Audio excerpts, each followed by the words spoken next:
আপনারা সবাই কম বেশি দেখেছেন আমাদের উপদেষ্টা পরিষদ জাতিসংঘের মানবাধিকার কমিশনের কার্যালয় বাংলাদেশে খোলার জন্য যা আবেদন ছিল সেটার খসড়া অনুমোদন করেছে। এটা নিয়ে শুরু থেকে দেশের সর্বস্তরের আলেম সমাজ, প্রকৃত দেশপ্রেমিক, দেশের সচেতন নাগরিক সমাজ শুরু থেকেই তীব্র বিরোধিতা করে আসছে।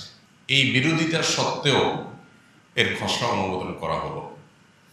আপনারা এও দেখেছেন যে আমাদের দেশে প্রচলিত আইনে এখনও যেখানে সমকামিতা এটা রীতিমতো এমন অপরাধ যে অপরাধের জন্য কারাদণ্ডের শাস্তির কথাও বলা আছে, যেখানে প্রচলিত আইনে আমাদের দেশে এখনও যেটি অপরাধ হিসাবে বিবেচিত, সেখানে জাতিসংঘের একজন প্রতিনিধি তিনি শুধু সমকামী নন, বরং তার সমকামী সঙ্গীকে সাথে নিয়ে আসার জন্য সরকারের কাছে এগ্রিমেন্ট চেয়ে পাঠিয়েছে। একটা দেশের জন্য, একটা দেশের মানুষের জন্য এটা যে কত বড় অপমানজনক, এটা যে কত বড় লজ্জাস্কর, সেটা বোঝার জন্য তো আসলে কোনো পণ্ডিত হওয়ার প্রয়োজন নেই। আপনার দেশে একটা জিনিসকে আপনার দেশে আপনি অপরাধ হিসাবে বিবেচনা করেন, আপনার দেশে আইন আছে, এটা অপরাধ, কেউ সংগঠন করলে তাকে শাস্তি দেওয়া হবে, তাকে জেল দেওয়া হবে, আইনে আছে। তার মানে এই দেশ সেটাকে অপরাধ মনে করে, ঘৃণা করে। সেই জিনিসটা শুধু করবে তা না, ঘোষণা দিয়ে খুল্লম খোলা করার জন্য সেখানে আসবে সেই প্রস্তুতি, সেই প্রিপারেশন, সে অনুমোদন চাওয়া হচ্ছে। ব্যাপারটা এরকম যে আপনার বাবা, আপনার ভাই, আপনার পরিবারের কাউকে খুন করবে কেউ, আপনার পারমিশন নিয়ে খুন করতে আসতেছে, আপনাকে বললে কয়ে আসতেছে। তো এরকম একটা দুর্ভাগ্যজনক বাস্তবতার মুখোমুখি আমাদের হইতে হবে, এটা আমরা আসলে চিন্তাও করিনি। জাতিসংঘ তাদের অনেক ভালো কাজ যেমন আছে, তেমনিভাবে তারা তাদের দায়িত্ব পৃথিবীর বহু জায়গায় যথাযথভাবে পালন করতে তারা চরমভাবে ব্যর্থ হয়েছেন। সেই জিনিসটাও দিনের আলোর মতো আমাদের সবার কাছে পরিষ্কার।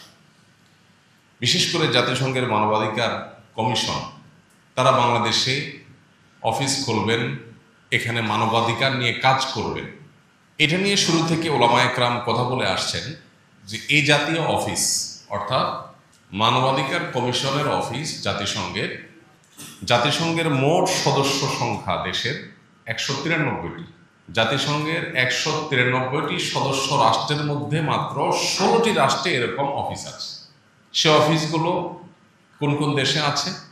বেশিরভাগই হলো যুদ্ধ চলতেছে অথবা গৃহযুদ্ধ চলমান আছে, আইন শৃঙ্খলা বলতে কোনো কিচ্ছু নাই, মা বাপ নাই, এরকম দেশগুলোতে, যেমন Burkina Faso, Cambodia, Niger, Guatemala, Guinea, Honduras, ফিলিস্তিন, এরকম আরও কলম্বিয়া, অনেকগুলো দেশে প্রচলিত আছে।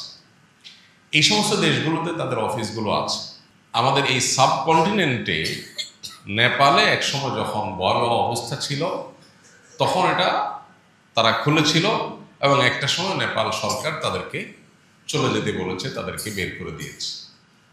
আমাদের দেশের সাধারণ মানুষের অনেকেই আমরা যখনই শুনি জাতিসংঘের মানবাধিকার কমিশনের অফিস আসবে তখন আমরা খুশি হয়ে যাই যে সুবিধা কি, খারাপ কি, মানবাধিকার কমিশন যদি এখানে থাকে তাহলে মানবাধিকার পরিস্থিতি ভালো হবে, মানুষের অধিকার রক্ষা হবে, এই তো। ব্যাপারটা কি আসলে তাই যদি হয় তাহলে সবচেয়ে বেশি মানবাধিকার বলুণ্ঠিত হয় যে সমস্ত দেশগুলোতে, সে সমস্ত দেশগুলোতে কেন এই সংস্থার অফিস নাই? আমাদের পার্শ্ববর্তী দেশ ভারতে সংখ্যালঘু মুসলমানদের উপরে নির্যাতন, নিধন প্রতি মুহূর্তে হচ্ছে। যে ভারত পৃথিবীর দ্বিতীয় সর্বোচ্চ গরুর গোশত রপ্তানিকারক দেশ, সেখানে মুসলমানের বাড়িতে ফ্রিজে গরুর গোশত পাওয়ার মিথ্যা অভিযোগের ভিত্তিতে মুসলমানকে পিটিয়ে হত্যা করে শেষ করে ফেলা হয়। সেখানে মানবাধিকার কমিশনের অফিস কেন হয় না? যেখানে চায়নায় উইঘুর মুসলমানদের কথা আমরা জানি, সেখানে কেন জাতিসংঘ এরকম একটা অফিস খোলে না, মানবাধিকার রক্ষা করার চেষ্টা করে না? মায়ানমারে রোহিঙ্গা মুসলমানদের উপর যে নিধন চলছে বছরকে বছর ধরে, সেখানে যে ভয়াবহ হত্যাযজ্ঞ চলছে, সেখানে কেন তারা মানবাধিকার কমিশন অফিস খুলতে আসে? পৃথিবীর শক্তিশালী কোনো দেশে কেন হয় না? ইউরোপের অনেক শক্তিশালী দেশ আছে যে দেশগুলোতে কৃষ্ণাঙ্গদের উপর ভয়াবহ জুলুম চলছে প্রতিনিয়ত, সে সমস্ত দেশে কেন তারা অফিস খোলে না?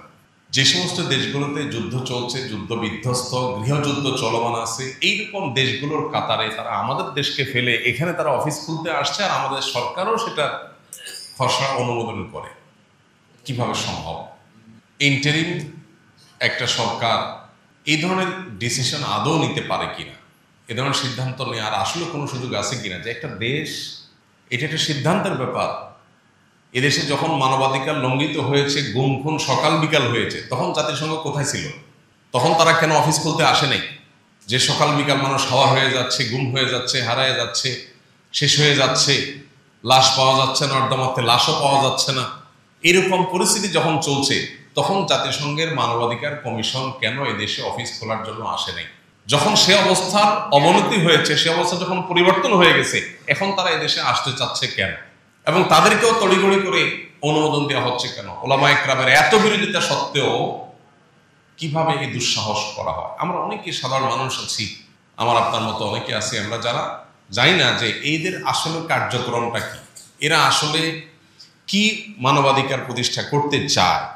যেটা আমি বলছিলাম যে সমস্ত শক্তিশালী দেশগুলোতে সংখ্যালঘু নির্যাতন সহ নানাবিধ মানবাধিকার বলণ্ঠিত হচ্ছে, সত্যিকারের মানবাধিকার লঙ্ঘিত হচ্ছে, সে দেশগুলোতে তাদের কার্যক্রম, তাদের অফিস আদালত কেন নেই? 193টা তাদের সদস্য দেশের মধ্যে মাত্র 16 দেশে কেন তাদের এই অফিস আছে, আর 13টা দেশে তাদের আঞ্চলিক অফিস আছে কেন? মানবাধিকার শুধুমাত্র এই দেশগুলোতেই বলণ্ঠিত হচ্ছে? ফিলিস্তিনে যেখানে মানবতা সবচেয়ে বেশি বলণ্ঠিত হচ্ছে, স্মরণকালে কখনো মানবাধিকার এত বেশি বলণ্ঠিত হয় নাই যতটা ফিলিস্তিনে এখন হচ্ছে বা নিকট অতীতে হয়েছে। কই এই জাতিসংঘের মানবাধিকার কমিশনের কি ভূমিকা সেখানে ছিল?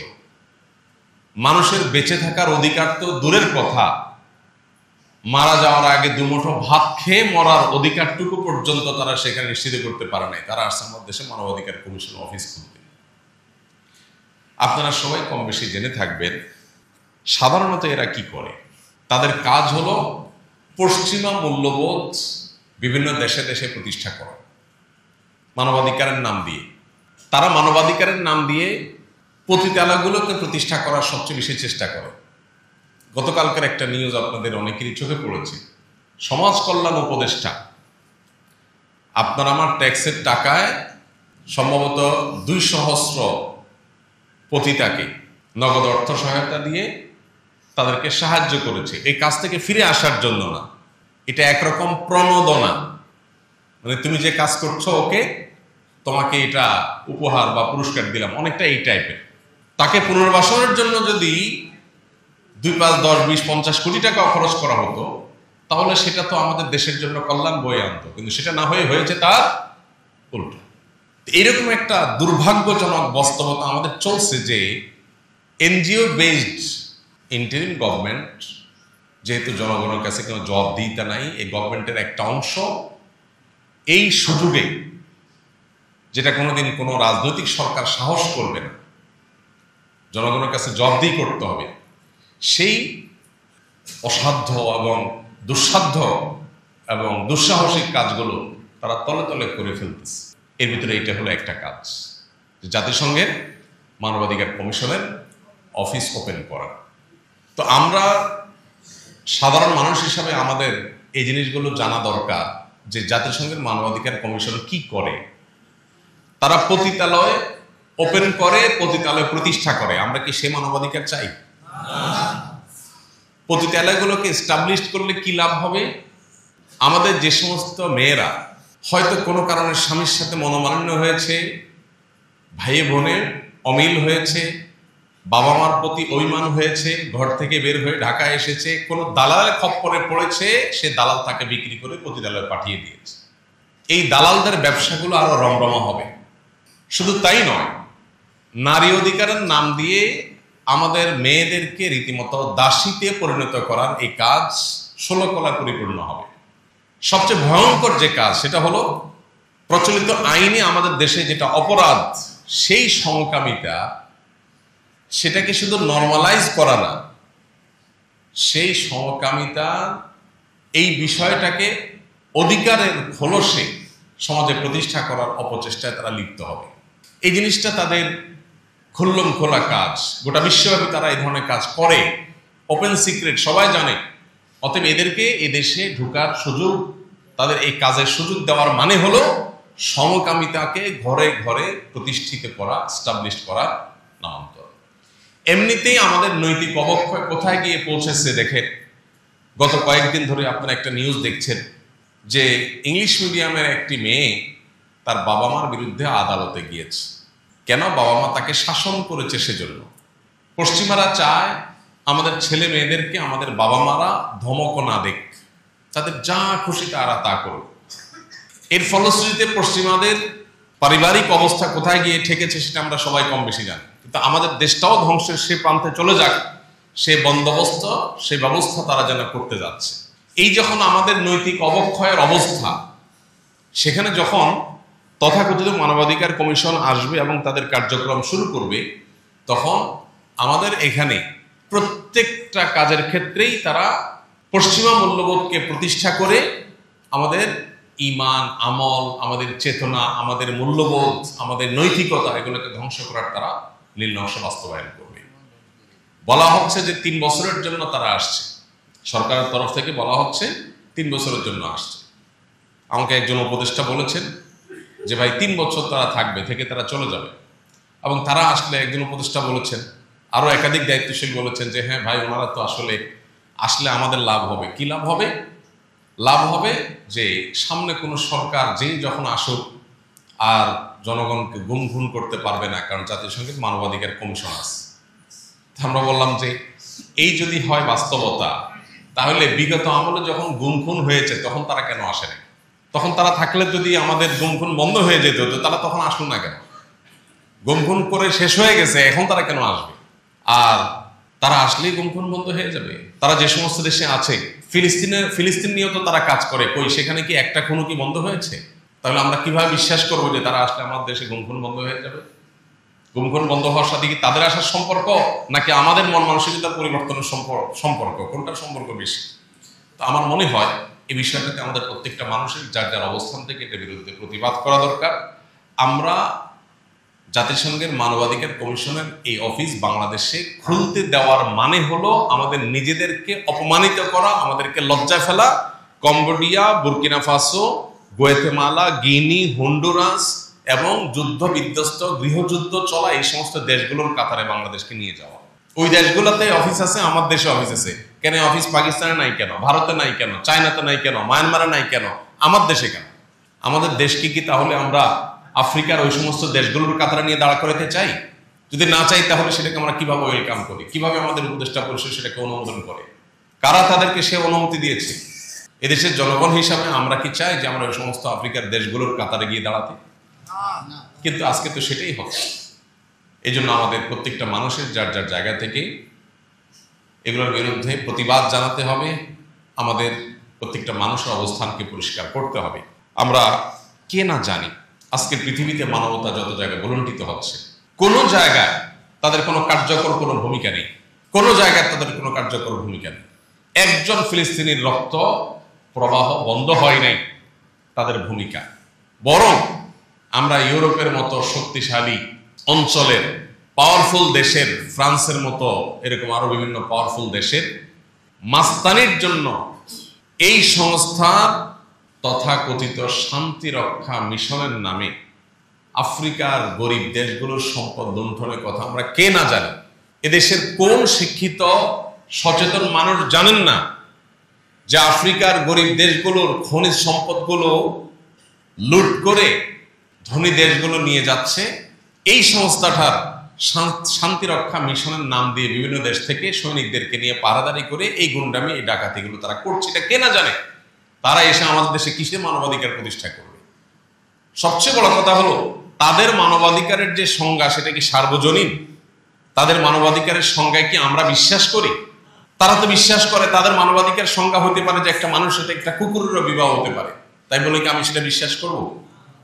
আমার মানবাধিকারের সংজ্ঞা আমার এখানকার ধর্মীয় মূল্যবোধের আলোকে রচিত হবে। এখানে ধর্মীয় মূল্যবোধ, সেটা মুসলমান হোক, হিন্দু হোক, খ্রিস্টান হোক, এই অঞ্চলে মানুষের নিজস্ব মূল্যবোধ আছে। সেই মূল্যবোধের আলোকে আমাদের মানবাধিকারের সংজ্ঞা আমাদের কাছে রচিত হবে, আমাদের কাছে ঠিক হবে। কিন্তু তারা মানবাধিকারের যে সংজ্ঞা দেয়, সেই সংজ্ঞা যদি আমরা মেনে নেই, তাহলে তো আমার সমকামিতার যে আইন আমার আছে বর্তমানে, আমার সে আইনও তুলে দিতে হবে। তাদের বিরুদ্ধে অভিযোগ আছে, এরা যে সমস্ত দেশে সমস্ত অফিস করে, সে সমস্ত দেশে শয়তানি করে, যাতে করে এই জাতীয় কোনো আইন থাকলে সেগুলো যেন তারা তুলে নেওয়া হয়। অধিকারের নাম দিয়ে এই কাজগুলো তারা করে। অতএব এই বিষয়টা আমাদের প্রত্যেকটা মানুষের সচেতন হওয়া দরকার, সজাগ থাকা দরকার, এবং আমাদের প্রত্যেকটা মানুষের যার যার জায়গা থেকে প্রতিবাদ করা দরকার, যাতে কোনো অবস্থাতেই এটা আর সামনে এগোতে না পারে। আমরা রব্বে কারীমের কাছে দোয়া করি, যখনই কোনো ক্রাইসিসে আমরা পড়ি, এমন একটা পরিস্থিতি যে তেমন কোনো মা বাপ নাই, অনেকটা আনস্টেবল একটা পরিস্থিতি, এরকম সময়গুলোতে সুযোগ বুঝে শয়তানি চক্রগুলো তাদের পা সেখানে আমাদের দেশের মতো এই সমস্ত দেশগুলোতে প্রবেশ করাবার তারা চেষ্টা করে, তারা বসে নেই। অতএব আমরা যদি সজাগ না থাকি, তাহলে সেক্ষেত্রে দিন শেষে যে সর্বনাশ হয়ে যাবে, পরবর্তীতে আফসোস করে হয়তো আর আমাদের পিছনে আরা সম্ভব হবে না। নেপালে তারা এসেছিল, এই সেম অফিস নেপালে তারা খুলেছিল সীমিত সময়ের জন্য, পরে সেটা এক্সটেনশন করে লম্বা সময় তারা থেকেছে। বহু কষ্টে দেখে সেখানকার গভর্নমেন্ট সে তাদেরকে বের করতে হয়েছে পরে।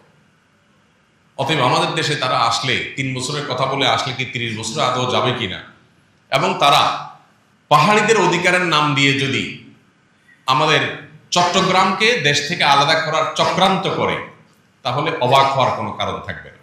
কারণ ইতিমধ্যে তারা আদিবাসীদের অধিকার নামে নাটক শুরু করে দিয়েছে।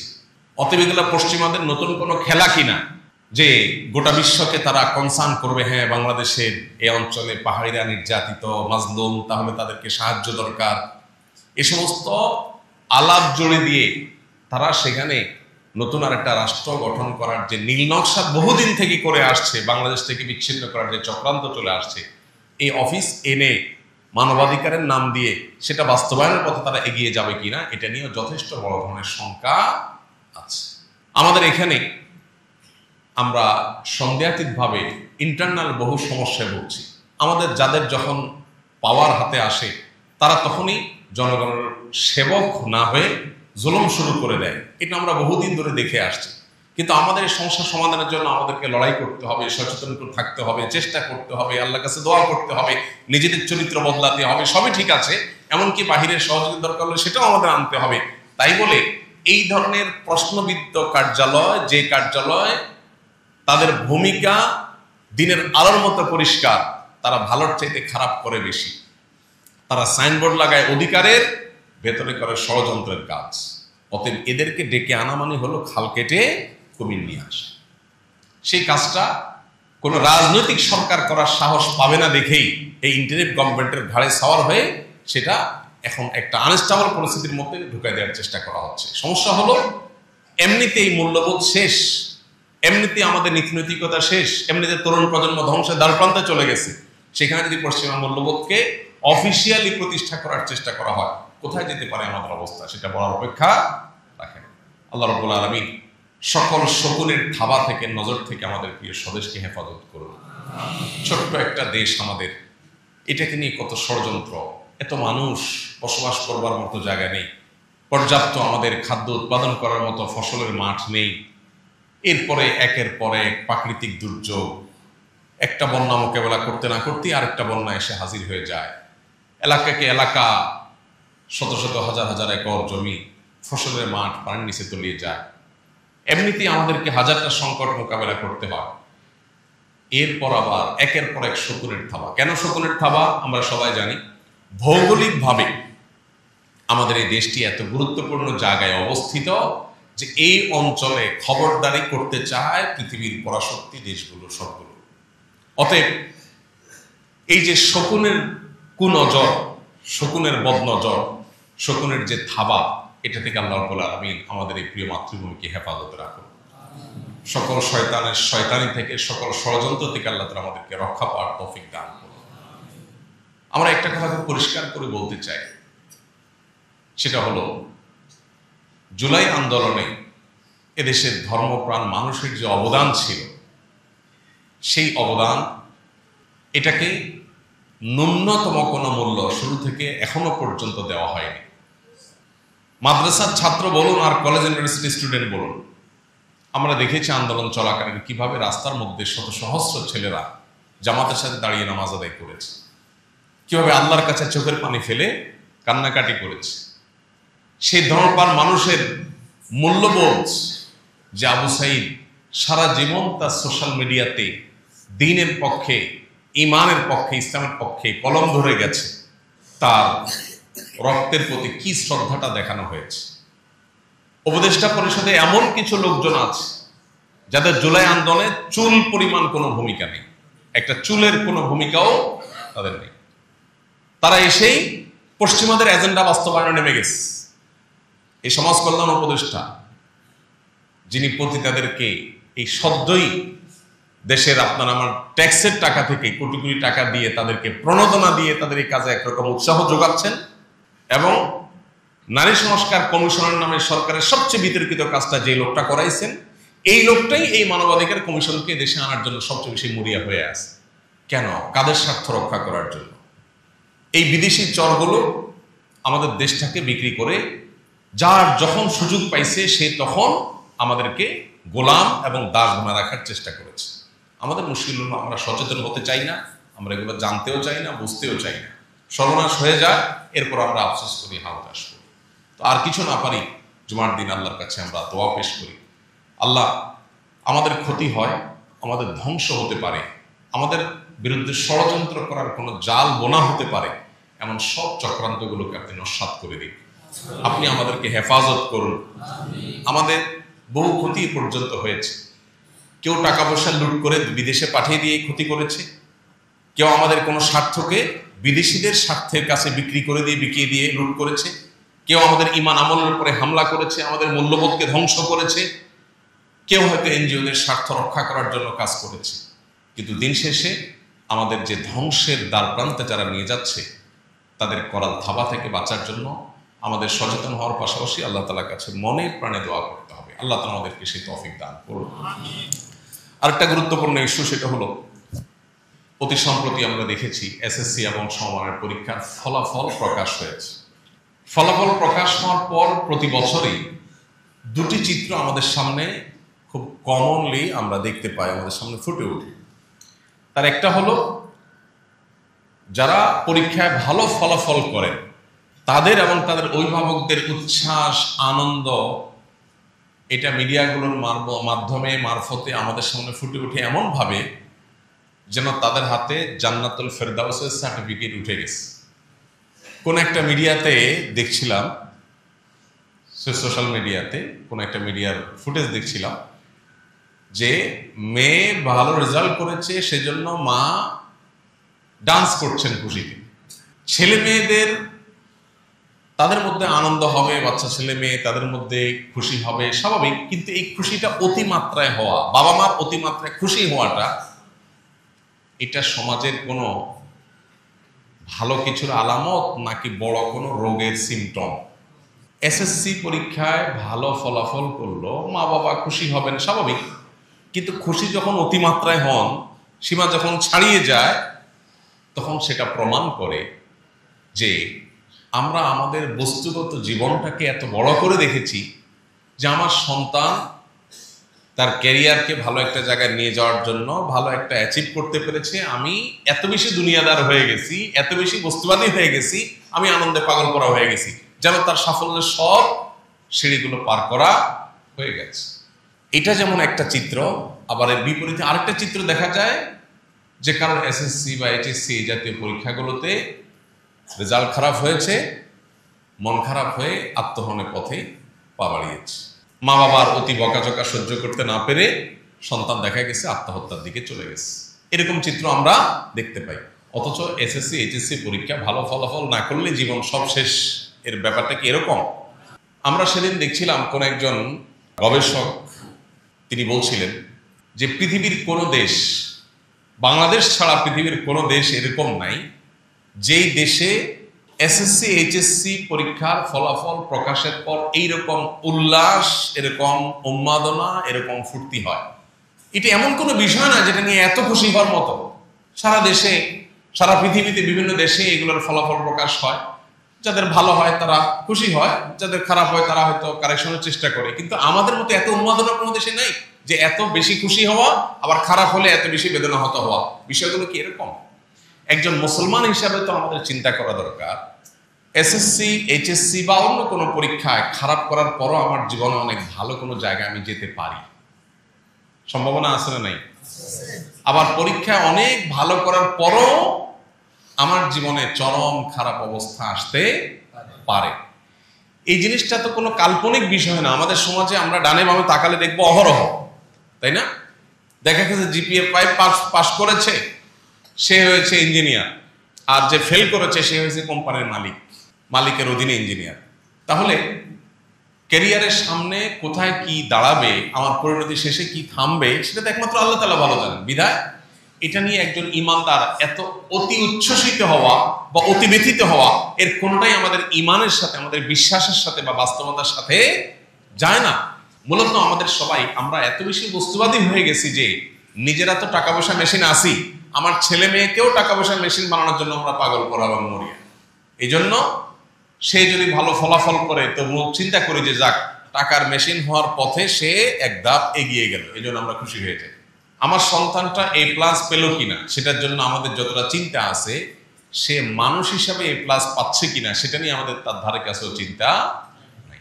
কেন দুরবস্থা আজ আমাদের? কেন নৈতিক অধঃপতন আজকে চরমে? এটার জন্য এই জিনিসটার ভূমিকা অনেক বেশি। এই জন্য আমার মনে হয় যে প্রতি বছরই এসএসসি, এইচএসসি ফলাফল প্রকাশ হওয়ার আগে পরে এই সময়গুলোতে আমাদের নতুন করে রিয়েলাইজ করার সুযোগ আছে। আমার মেয়েটা এবছর এইচএসসি পরীক্ষা দিচ্ছে। বেশ কয়েকদিন পরীক্ষা চলে যাওয়ার পর, 5-7টা পরীক্ষা চলে যাওয়ার পর আলোচনা উঠলো যে আরে পরীক্ষা দিতে গেলে নাকি মা বাপকে বলে যেতে হয়, অনুমতি নিয়ে দিতে হয়। তো আমরা তো অবাক, আমি তো জানলাম না, ও তো ডেইলি চলে যায় পরীক্ষা দিতে, আমার তো কোনোদিন বললো টললো না। আমি তো অপমান বোধ করলাম যে বাবা হিসাবে আমার কাছে একটু জিজ্ঞেসটা করলো না। তো বললো যে জিজ্ঞেস করার কি আছে, এটা এমন না তো যে আমি জান্নাতে যাচ্ছি, তাহলে বাপরে ছাড়া কেমনে যায়। ইস্যু তো এরকম না, খুব ছোট ইস্যু, এটাকে এত বড় করার কি আছে? এটাতে আমি ফেল করলেই বা কি হয়েছে, আবার চেষ্টা করব, না হলে হইলই না, তাতে কি? ইমানদারের জন্য এত আত্মহারা হওয়ার কি আছে? আমি যখন মাদ্রাসায় পড়ি, অনেক আগের কথা, ছোট ছিলাম, আমার মনে আছে ঈদের সময় টিকিট পাওয়া বাসের খুব টাফ ছিল, এখনো অনেকটা সে পরিস্থিতি আছে। তো আমি একটা টিকিট পাইছি অনেক কষ্টে গ্রামে যাওয়ার। এক আল্লাহর বান্দা, আমার আব্বার এক বন্ধু, ব্যবসায়ী মানুষ, সাধারণ মানুষ, কোনো আলেম ওলামা, কিন্তু দিনদার মানুষ, মুত্তাকি, পরহেজগার, নেককার মানুষ। ওনার কাছে গিয়ে বললাম, চাচা আমি টিকিট পাইছি, খুব খুশি, লাফাচ্ছি, ছাত্র মানুষ। তখন তিনি বেশ মনটা খারাপ করে ফেললেন। তাই বললাম, আমার খুশি, আপনি মন খারাপ করলেন? তো বললেন, বাবা তুমি মাদ্রাসার ছাত্র, মাদ্রাসায় পড়ো, তোমার এই আচরণটা দেখে আমার খুব কষ্ট হয়েছে। কেন, এটা কেমন কথা? আমি একটা টিকিট পাইছি, খুশি হয়েছি, আমি অন্যায়টা কি করলাম? তো বললো যে অন্যায় কিছু করো নাই বাবা, অন্যায় হলো, খারাপ লাগছে যে জিনিসটা দেখে, সেটা হলো তুমি একজন মাদ্রাসার ছাত্র, একটা যা টিকিট পাইছো বাসে, এটা খুশির বিষয়, তুমি খুশি হওয়া এটা স্বাভাবিক, কিন্তু তোমার খুশির মাত্রাটা একটু বেশি হওয়াতে মনে হচ্ছে তুমি জান্নাতে চলে গেছো, এরকম একটা ভাব। ইমানদার দুনিয়ার আকাশের চাঁদও যদি পেয়ে যায় সে খুশি হবে, কিন্তু এর চাইতে বড় খুশি হওয়ার অপশন তার সামনে আছে, এটা তার কাছে এত বড় বিষয় হবে না। ইভেন এটা যদি নাও হয় সে ভেঙে পড়বে না, আলহামদুলিল্লাহ আমি অন্য কোনো ভাবে যাব, আল্লাহ অন্য কোনো ব্যবস্থা করবেন, এবার যাওয়াই হলো না এবছর, তাহলে এর মধ্যে কোনো কল্যাণ আছে, আমি মেনে নিব। মানুষের মেন্টালিটি এরকম হওয়া উচিত, এই তাকওয়ার দাবি আসলে। এসএসসি পরীক্ষার ফলাফল উপলক্ষে এই একটা কথা আমার মনে চাইছিল যে আপনাদের সাথে একটু শেয়ার করি, যে এই যে আমাদের অভিভাবকদের অতি আনন্দে আত্মহারা হয়ে যাওয়া অথবা অতি ভেঙে পড়া, এই দুটার কোনোটাই আমাদের ইমানের সাথে আসলে যায় না। এই জিনিসটাকে আমাদের নতুন করে আমার মনে হয় ভাবা দরকার, আমাদের ভাবনার জগৎকে নতুনভাবে সাজানো দরকার। আরেকটা বিষয় এক লাইনে বলতে হয়, সেটা হলো ডেঙ্গুর প্রকোপ প্রচুর পরিমাণে বেড়েছে। ডেঙ্গু রোগী ঘরে ঘরে। আমাদের দেশে কোভিড-19-এ যত টাকা এদেশে লস হয়েছে কোভিড-19-কে ঘিরে, লকডাউনের কারণে, টিকা কিনতে গিয়ে, নানা কারণে, তার সিকি ভাগ দিয়ে যদি ডেঙ্গু প্রতিরোধ করা হতো তাহলে এদেশের মানুষ অনেক ভালো থাকতো। আপনারা জানেন ডেঙ্গুতে যত মানুষ মারা যায় বা গেছে, কোভিড-19 এর ধারে কাছে মানুষ মারা যায়নি। কিন্তু এটা নিয়ে তেমন কোনো আলোচনা পর্যালোচনা নেই। এখানে অনেক চিকিৎসক আছেন, আমাদের সভাপতি সাহেব তিনি নিজেও একজন ডাক্তার, একটা হসপিটাল পরিচালনা করেন। যারা সংশ্লিষ্ট আছেন তারা ভালো বলতে পারবেন যে কি পরিমাণ মানুষ সাফারার ডেঙ্গুর কারণে। তো আমাদের একদিকে যেমন পরিচ্ছন্নতা, নিজের আশপাশটাকে পরিষ্কার রাখা, কোথাও পানি জমাট বদ্ধ থাকা, এগুলো থেকে এলাকাকে মুক্ত করা, এগুলোর জন্য যেমন আমাদের জন্য উদ্যোগ থাকা দরকার, সচেতন থাকা দরকার, সেটা আমরা সবসময় বলি। এর পাশাপাশি আল্লাহর কাছে গণতওবা করা দরকার। এই মশাগুলো মাঝে মধ্যে দেখে আমার কাছে মনে হয় যে এগুলো মশা না, এগুলো মনে হয় শয়তান, আমাদের গুনাহের ফসল আমার মনে হয়। এত পরিমাণ স্প্রে করার পরেও দেখা যায় সব ভরে গেছে প্রত্যেকে, সব মেরে সাফ করে ফেলছেন, আবার 2-4-5 ঘন্টা পরে দেখা যায় যে সেই হয়ে গেছে। তো আমাদের ইস্তেগফার করা দরকার এবং প্রচুর পরিমাণ সচেতনতা বৃদ্ধি করা দরকার। এবং বিশেষ করে বর্ষাকালে যে বৃষ্টি বাদল হয়ে বিভিন্ন জায়গায় পানি জমাট হয়, সেখান থেকে এই যে মশা, সে মশা তৈরি হয়ে হাজার হাজার মানুষ হসপিটালে কাতরাচ্ছে, মারা যাচ্ছে, ঘরে ঘরে জ্বরে আক্রান্ত হচ্ছে। এ ব্যাপারে আমাদের সচেতনতা এবং গণতওবা দুইটাই একসাথে বাড়ানো দরকার। সর্বশেষ পয়েন্ট হলো, লাগাতার বৃষ্টির কারণে অনেক জায়গায় জলাবদ্ধতা শুরু হয়েছে, বন্যার পরিস্থিতি তৈরি হয়েছে। আমাদের প্রত্যেকের যার যার সাধ্য অনুযায়ী আমরা চেষ্টা করবো ইনশাআল্লাহ নিজের এলাকাতে বা নিজের জানাশোনা সারাউন্ডের মধ্যে যে সমস্ত এলাকাগুলোতে মানুষ প্লাবিত হয়েছে তাদের পাশে দাঁড়ানো। যদি এখনো জাতীয় দুর্যোগ হওয়ার মতো ওইরকম পরিস্থিতি হয়নি, আল্লাহ তাআলা রক্ষা করুন আমাদেরকে, কিন্তু ইতিমধ্যে অনেক জায়গায় হয়েছে। পাশাপাশি দোয়া করা দরকার, আল্লাহুম্মা হাওয়ালাইনা ওয়ালা আলাইনা। অতিবৃষ্টি যেটা আমাদের ক্ষতির কারণ হয়, সেটার কারণে আমরা আল্লাহর কাছে দোয়া করবো, আল্লাহুম্মা হাওয়ালাইনা ওয়ালা আলাইনা। আল্লাহ আমাদের আশেপাশে বৃষ্টি দাও। যেখানে আমাদের ছোট্ট একটা দেশ, সামান্য একটু ফসল হয়, এটা দিয়ে আমরা টিকে থাকি, এখানে অতিবৃষ্টির কারণে যদি সব ডুবে যায় আমরা ক্ষতির মুখোমুখি হব। এই জন্য আল্লাহর কাছে দোয়াও করা দরকার। নানাবিধ সংকটের মধ্য দিয়ে আমরা সময়টা পার করছি। এদেশের মানুষ আমাদের জন্য খুবই গুরুত্বপূর্ণ টার্নিং পয়েন্ট যাচ্ছে। অনেকটা অভিভাবকহীন, অনেকটা অস্থিতিশীল একটা পরিস্থিতির মধ্য দিয়ে ঘোলা পানিতে অনেক ধরনের অসুবিধা আমাদের তৈরি হওয়ার আশঙ্কা তৈরি হয়েছে। এই কারণে আমি আপনাদের কাছে আকুল আবেদন করতে চাই যে আমাদের প্রত্যেকে আসুন আল্লাহ তাআলার কাছে আমরা একটু ইস্তেগফার করি, তওবা করি এবং একটু আমাদের দোয়াতে আমাদের দেশের কথা, আমাদের মাটির কথা আমরা আল্লাহর কাছে উল্লেখ করি যে আল্লাহ আপনি আমাদেরকে সব ধরনের বিপদ আপদ, মুসিবত, ষড়যন্ত্র, ক্ষয়ক্ষতি, এগুলো থেকে আমাদেরকে আপনি হেফাজত করুন। আমাদের ঘরে ঘরে প্রত্যেকটা মানুষের অন্তর থেকে এই ধরনের দোয়া আমাদের বের হয়ে আসা দরকার। নানা কারণে খুবই গুরুত্বপূর্ণ একটা সময় আমরা পার করছি। যারা সচেতন তারা খুব ভালো করে উপলব্ধি করতে পারছেন যে আমাদের জন্য খুবই টার্নিং পয়েন্ট পার হচ্ছে। এখানে যদি আমাদের ভুলগুলো হয়ে যায় তাহলে তার জন্য আমাদেরকে মূল্য দিতে হতে পারে আবারও যুগ যুগ ধরে, বছর বছর ধরে। এই জন্য একদিকে আমাদের সচেতনতা, আবার অপরদিকে আমাদের রবের কাছে দোয়া। ইমানদারের দুটি অস্ত্রের দুইটাই ব্যবহার করতে হবে। আমরা এই দ্বিমুখী চেষ্টা যখন অব্যাহত রাখবো, হয়তো আল্লাহ তাআলার রহমত অনুগ্রহ আমাদের প্রতি আসবে। আল্লাহ তাআলা আমাদের সবাইকে হেফাজত করুন, আমাদেরকে আল্লাহ তাআলা রক্ষা করুন। বৃক্ষরোপণের একটা সময় যাচ্ছে, সোনালী সময়, অনেকগুলো ইস্যু বৃক্ষরোপণের জন্য আমরা চেষ্টা করি, কারণ প্রচুর পরিমাণে মানুষ ক্ষতিগ্রস্ত হচ্ছে, বিশেষ করে আমাদের পরিবেশ বিপর্যয়ের কারণে। আমরা বন্যার কাজ করতে গিয়ে গত বছর দেখেছি ফেনীর এবং কোনো কোনো জায়গা এমন হয়েছে যে রাস্তা দিয়ে ত্রাণের গাড়ি যাওয়ার মতো অবস্থা নেই। কেন? কারণ পানি উঠে রাস্তা এবং পাশের বিল সমান হয়ে গেছে। এখন আমি যে আমার ত্রাণের গাড়িটা নিয়ে যাব দুর্গত এলাকাতে, আমি জানি না যে কতটুকু রাস্তা আর ঠিক কতটুকুতে এসে বিল। অথচ যদি রাস্তার দুই পাশে গাছ লাগানো থাকতো তাহলে খুব সহজে আমি রাস্তা নিরূপণ করতে পারতাম। দুই পাশে গাছের সারির মধ্য দিয়ে আমি গাড়িটা টেনে চলে যেতে পারতাম। এই কাজটা পর্যন্ত করা যায় না। আসুন্নাহ ফাউন্ডেশন থেকে আমরা প্রতি বছর গাছ লাগাই। এই বছর আমরা বৃক্ষরোপণ ঘোষণা দিয়েছি এবং আমাদের কাজ চলমান আছে। আমার মন চায় যে এইরকম সব রাস্তাগুলোকে বের করে এই রাস্তাগুলোর ধারে গাছ লাগাই, কিন্তু গাছগুলো কে দেখাশোনা করবে? আমরা লাগাই দিয়ে আসলাম, দেখাশোনাটা কে করবে? জুলাই আন্দোলনে আমাদের প্রগতির স্মরণের সব গাছগুলো সব ধ্বংস হয়েছে, নষ্ট হয়েছে। এগুলো সবগুলো আমরা আসুন্নাহ থেকে লাগাইছি, প্রত্যেকটা একেবারে কুড়িল থেকে নিয়ে রামপুরা পর্যন্ত এই পুরা রাস্তার গাছগুলো আসুন্নাহ ফাউন্ডেশন থেকে আমরা লাগাইছি। কিন্তু লাগাইলে কি হবে? এই গাছগুলো তত্ত্বাবধান করার জন্য তো আমাদের প্রত্যেকটা মানুষকে সচেতন হইতে হবে। কেউ একজন লাগাইছে, সেই গাছটাকে আমি যত্ন করব, ধ্বংস করব না, কিন্তু যে যেভাবে পারি আমরা ধ্বংস করি। তো আমরা যদি এই বৃক্ষরোপণের এই সময়টাতে প্রত্যেকটা মানুষ 2-4টা করে গাছ লাগাই, ইনশাআল্লাহ হয়তো বন্যার এই প্রকোপ বা এই জাতীয় পরিবেশ বিপর্যয় সংশ্লিষ্ট যে ক্ষতি আছে সেগুলো থেকে আমরা রক্ষা পাবো। আল্লাহ রাব্বুল আলামিন আবারও দোয়া করি আমাদের সবাইকে হেফাজত করুন, আমাদের সবাইকে নিরাপদে রাখুন, আমাদের সবাইকে আল্লাহ তাআলা ভালো রাখুন। ঘরে ঘরে অনেকে জ্বরে আক্রান্ত, সিজনাল জ্বর, ডেঙ্গু, আরো নানা রকমের ভাইরাল ফিভার আক্রান্ত অনেকে, আমরা তাদের জন্য দোয়া করি আল্লাহ তাআলা সবাইকে সুস্থ রাখুন। আস-সুন্নাহ ফাউন্ডেশন, উম্মার স্বার্থে সুন্নাহর সাথে।